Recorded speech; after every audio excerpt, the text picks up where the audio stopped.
Oui, Jésus est Dieu. Voici comment Marc introduit son évangile.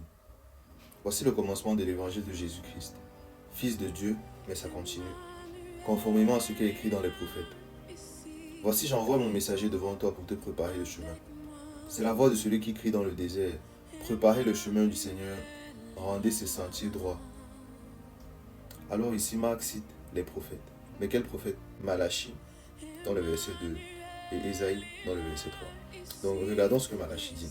Malachie chapitre 3 dit, voici j'enverrai mon messager, et il préparera le chemin devant moi.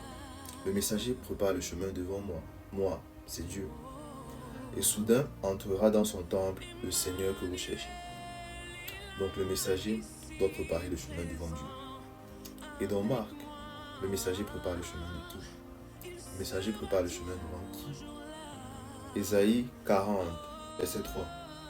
Une voix crie dans le désert, préparez le chemin de l'Éternel.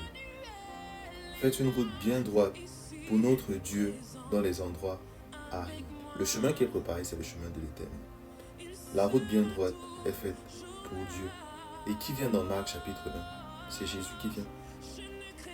Jean-Baptiste prépare le chemin de Jésus, puisqu'il dit, après moi vient celui qui est plus puissant que moi, et je ne suis pas digne de me baisser pour détacher la courroie de ses sandales.